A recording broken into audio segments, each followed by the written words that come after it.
are going to be learning about letter writing. Letter writing happens in a lot of different forms nowadays. It happens in big formal letters like you saw in the book. It happens by email. It happens all the way down to a quick little informal text message. Sometimes you can write an open letter. Sometimes you write to someone specific. Letters and writing to someone have several different specific components. One that we're going to talk about today is an audience. I'm talking about like the audience of like if you're on stage and there's an audience. Or is it a type of letter? It is. Because that's a sketch note to remind you of what the word audience means. Someone who receives or who listens to the message that you're giving. I thought it was like a lot. You can have an audience of many. You can have an audience of one. An audience who you're writing to. Another word for that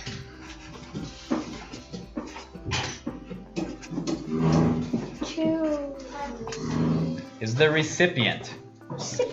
That's a person who receives your letter.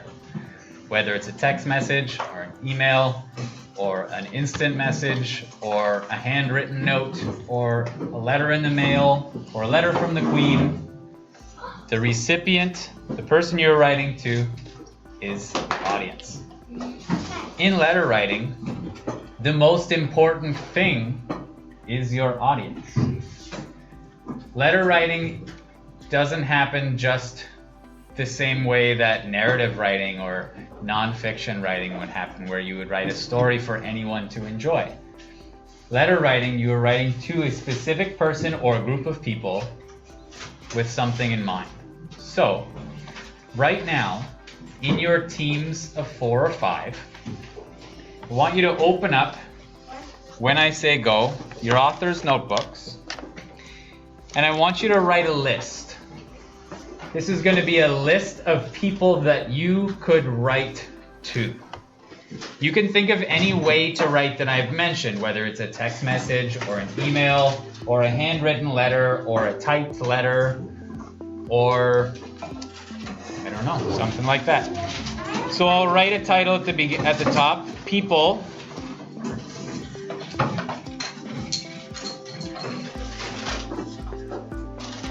I can write to. I'm going to underline the title, and I'm going to start with a number 1 and a period at the left-hand side. Then I'll write who I can write a letter to. I'll skip 1 line, and I'll add number 2 to my list. As a team, I'm going to give you about 5 minutes to generate a list of people you could write to. Everyone on your team is responsible for having their own written list, but your lists can be different from one person to another. They do not have to match, but everyone is responsible for a written list.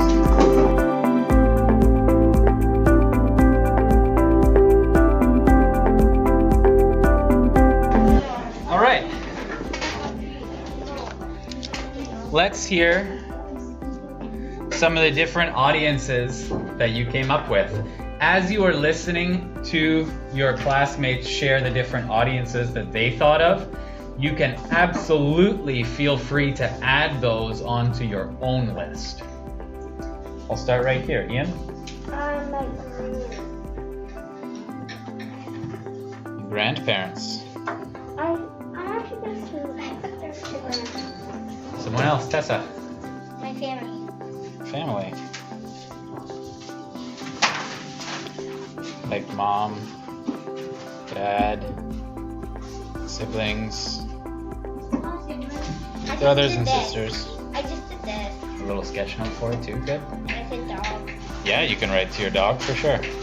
Anthony? I'm gonna show my dog. Cousin. Okay, so extended family.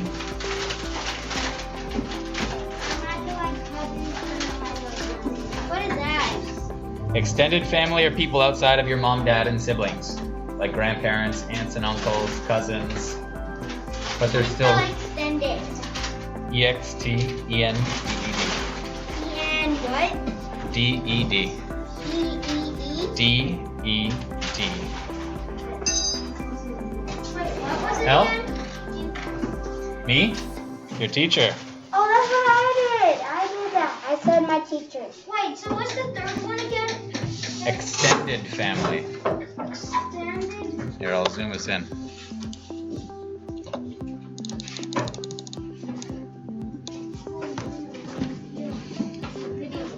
Who else can you write to, Lena? Class or friends. I did classmates and then separate friends. Classmates. I'm on fun. Speaking of Jim, it's not that long from Jim. That's what I did. Your friends, your classmates. Who else can you write to? Ethne?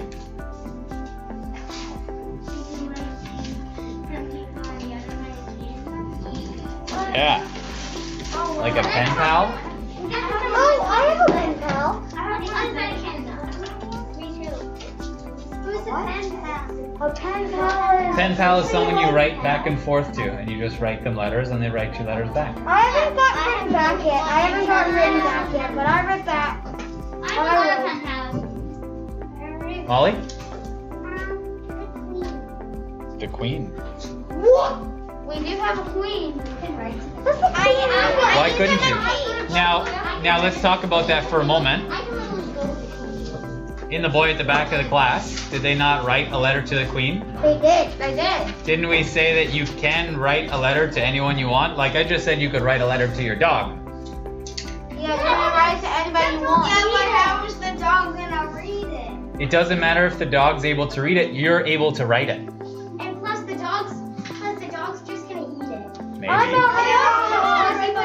I guess if you write it on steak. Wait, what about my pets? Speaking of the Queen, let's think about other people of positions of power that you might know. The mayor? No, the king died. The president. And the president in Canada is called what? Not his name. Prime Minister. Yes, Prime Minister. Don't forget Biden.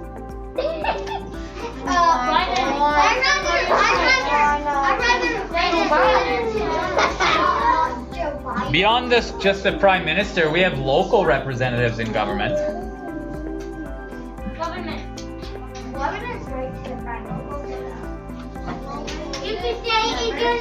We'll talk about that question later, but I'm glad you have it. At this point, everyone should be making sure that their list has at least the same number of different people on it that my list does. Wait, I haven't done it yet. I've avoided specific names because I have words like friends, and that would be able to mean any one of my friends. I don't see why not. We just read a book where a bunch of crayons wrote a letter. So yeah, you could write a letter to an inanimate object, something that doesn't actually read, the same reason you can write a letter to your dog. So this list is something that I want you to keep somewhere specific, which is the reason I asked you to write it in your author's notebook. If it's in your author's notebook, I want you to add some kind of a bookmark or a page mark somehow, maybe fold the corner of the page, like it's called a dog ear when you fold the corner of a page. A dog ear. Yeah, it looks like the ear of a dog. I don't like my dog. You can fold the page, or you can add a sticky note or something like that to remind you where you put this list so that you'll be able to revisit it in the future.